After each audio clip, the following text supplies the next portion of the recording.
सुप्रभात, good morning, जय हिंद, जय भारत, वंदे मातरम।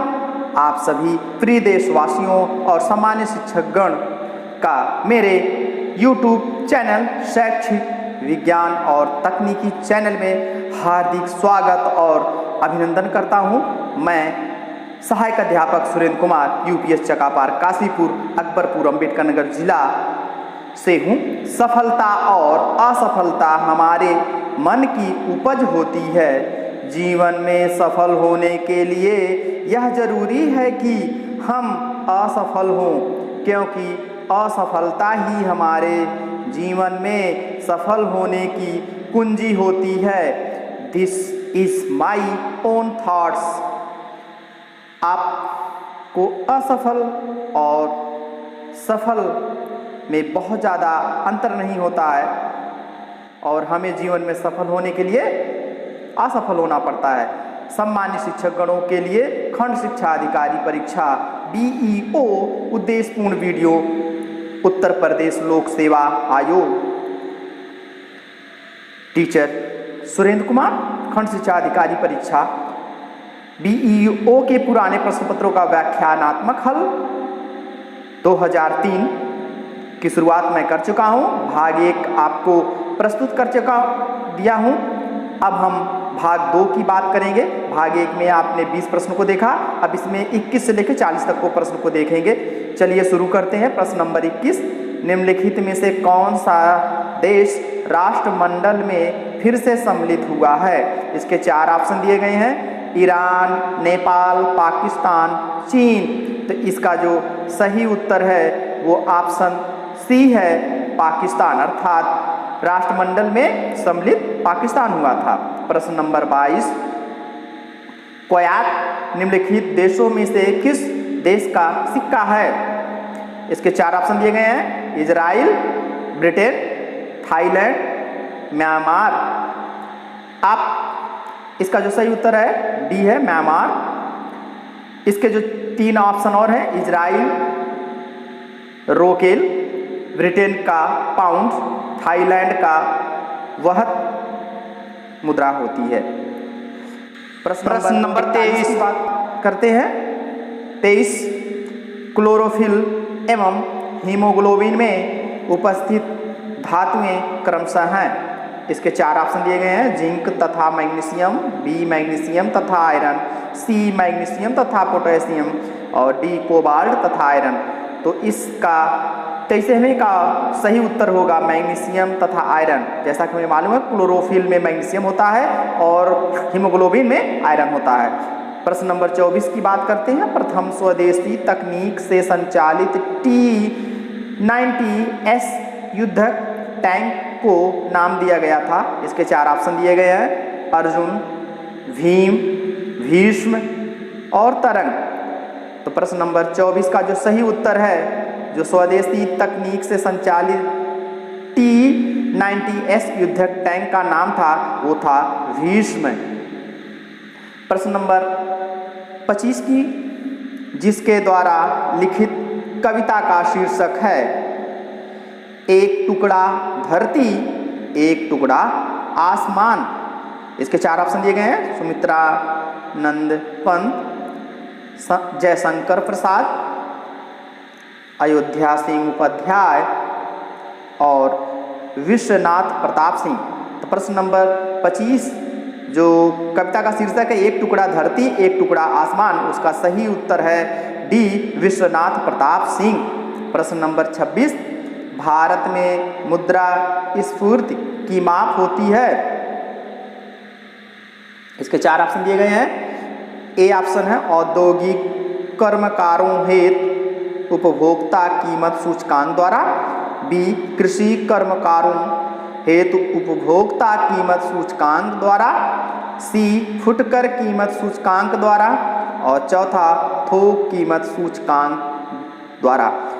तो प्रश्न नंबर 26, भारत में जो मुद्रा स्फूर्ति की माप की जाती है वो होती है D ऑप्शन इसका सही है, थोक कीमत सूचकांक द्वारा, जिसे WPI बोलते हैं। प्रश्न नंबर 27, भारत की 10वीं पंचवर्षीय योजना में औद्योगिक उत्पादन की औसत वार्षिक समृद्धि की लक्ष्य दर है? इसके 4 ऑप्शन दिए गए हैं, 7%, 8%, 9%, 10%। प्रश्न नंबर 27 जो दिया गया है, 10वीं पंचवर्षीय योजना में औद्योगिक उत्पादन की औसत वार्षिक समृद्धि की लक्ष्य दर, इसका जो ऑप्शन है डी सही है, 10% निर्धारित किया गया है। प्रश्न नंबर 28, किस पंचवर्षीय योजना का मुख्य उद्देश्य गरीबी हटाओ रखा गया है? 4 ऑप्शन दिए गए हैं, 5वीं पंचवर्षीय योजना, 6वीं पंचवर्षीय योजना, 4थी पंचवर्षीय योजना और 7वीं पंचवर्षीय योजना। तो प्रश्न नंबर 28 जिसमें गरीबी हटाओ रखा गया नारा है वो हमारी 5वीं पंचवर्षीय योजना में है। प्रश्न नंबर 29, मरजार रोदन जिसे बोलते हैं कैट क्राई, बिल्ली का रोना, समष्टि उत्पन्न होता है। इसके 3 ऑप्शन दिए गए हैं, विटामिन डी की कमी से, 5वें गुणसूत्र के विपथन से और तीसरा एक्स किरणों के विपथन से। नीचे दिए गए उत्तर का चयन करना है आपको। इसमें 4 ऑप्शन दिए गए हैं, इसमें से जो सही चुनने हैं, पहला और दूसरा, केवल दूसरा, केवल एक, दूसरा और तीसरा। इसका जो सही ऑप्शन है वो केवल 2 सही है, अर्थात 5वें गुणसूत्र के विपथन में। प्रश्न नंबर 30, सूची 1 को सूची 2 के साथ सुमिलित कीजिए और सूचियों के नीचे दिए गए कूट का प्रयोग कर सही उत्तर का चयन करना है। सूची 1 में रोग के नाम दिए गए हैं और सूची 2 में उस रोग को पैदा करने वाले जीव जंतुओं के बारे में बताया गया है। तो चलिए देखते हैं। सूची 1 में मलेरिया दिया गया है। मलेरिया मादा एनीफिलीज मच्छर के द्वारा होता है। कालाजार ये आपके सैंड फ्लाई के नाम से, और डेंगू हमारा चीता मच्छर जिसे एडिज मच्छर मॉस्किटोज बोलते हैं। और चौथा एन्सेफलाइटिस ये हमारा क्यूलेक्स मच्छर के द्वारा होता है। इस प्रकार से इसका सी ऑप्शन सही है, पहला का चौथा, बी का दूसरा। प्रश्न नंबर 31 की बात करें, निम्नलिखित कथनों पर विचार करना है। इसमें कथन दिया गया है, स्तनियों में श्वसन के लिए हीमोग्लोबिन व हीमोसाइनिन आवश्यक है। कारण दिया गया है, श्वसीय रंजक शरीर की कोशिकाओं व ऊतकों में ऑक्सीजन पहुंचाने में सहायक होते हैं। नीचे कूटों में से सही को चुनना है। इसके 4 ऑप्शन दिए गए हैं कि ए और आर दोनों सही हैं। आर एक का सही व्याख्या है, ए और आर दोनों सही हैं, किंतु आर एक की सही व्याख्या नहीं करता है। सी है, ए सही है किंतु आर गलत है। डी, ए गलत है किंतु आर सही है। अर्थात स्तनियों में हीमोग्लोबिन खून में पाया जाता है, हीमोसाइनिन। प्रश्न नंबर 32, निम्नलिखित में से किसका उपयोग जीवाश्म की आयु निर्धारण करने में होता है? 4 ऑप्शन दिए गए हैं, फास्फोरस 31, ट्राइडियम, रेडियम और कार्बन 14। तो आपको पता है कि जीवाश्म की आयु निर्धारण कार्बन 14 के माध्यम से किया जाता है, तो डी ऑप्शन सही होगा। 33, धावन मशीन, वॉशिंग मशीन का कार्यकारी सिद्धांत होता है। इसके 4 ऑप्शन दिए गए कि ये किस सिद्धांत पे काम करता है? अपकेंद्रीकरण, अपोहन, उत्क्रम, परासरण और विसरण। इसका जो सही उत्तर है वो ए है, अपकेंद्रीकरण, अर्थात वॉशिंग मशीन अपकेंद्रीकरण पर कार्य करती है।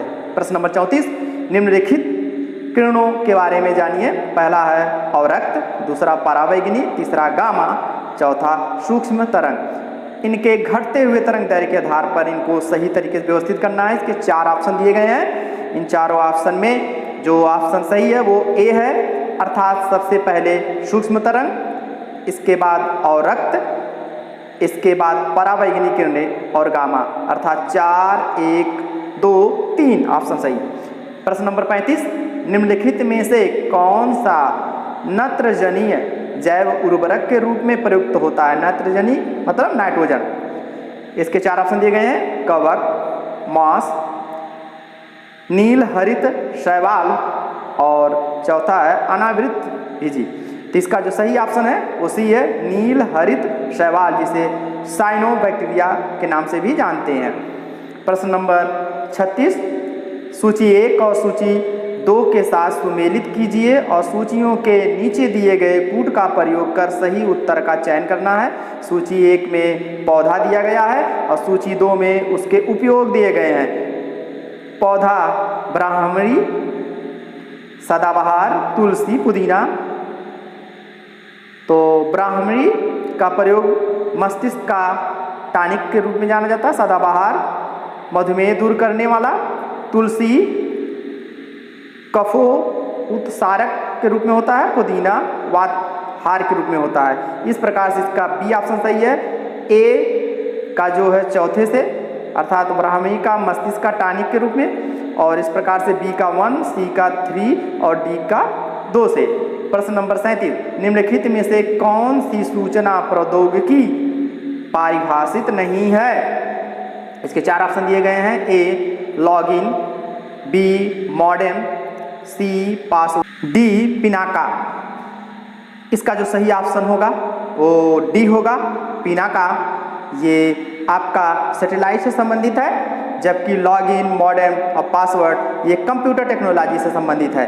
प्रश्न नंबर 38, सूची 1 और सूची 2 के साथ सुमेलित कीजिए और सूचियों के नीचे दिए गए कूट का प्रयोग कर सही उत्तर का चयन करना है। सूची 1 में और सूची 2 से मिलाइए। सूची ए में 1 में ए INS सल्की का ए पनडुब्बी है। बी इनसेट 1D भू स्थैतिक उपग्रह है। अग्नि प्रक्षेपित मिसाइल है और निशान पायलट विहीन लड़ाकू विमान है। इस प्रकार से ए का 1 से, बी का 3 से, सी का 4 से और डी का 2 से। इस प्रकार से जो ऑप्शन सही होगा वो सी होगा। ए का 1, बी का 3, सी का 4। प्रश्न नंबर 39, निम्नलिखित में से कौन सा अंतरिक्ष उड़ान में खाद्य पदार्थ के रूप में प्रयुक्त होता है? इसके 4 ऑप्शन दिए गए हैं। पहला nostoc, B chlorella, ulothrix, spirogyra. इसका सही ऑप्शन बी होगा, क्लोरेला। प्रश्न 40, पृथ्वी के तरल क्रोड से भिन्न चंद्रमा का क्रोड है। इसके 4 ऑप्शन दिए गए हैं। पहला प्लाज्मा, दूसरा वाष्पशील गैस, तीसरा श्यान द्रव और चौथा डी ठोस। यही ऑप्शन सही है। पृथ्वी का चंद्रमा का क्रोड जो है ठोस होता है। मेरे YouTube चैनल से जुड़े रहिए, मेरे चैनल सब्सक्राइब करिए और आपको निश्चित रूप से लाभ प्राप्त होगा। मैं ऐसे ही BEO के वीडियो देता रहूँगा। धन्यवाद।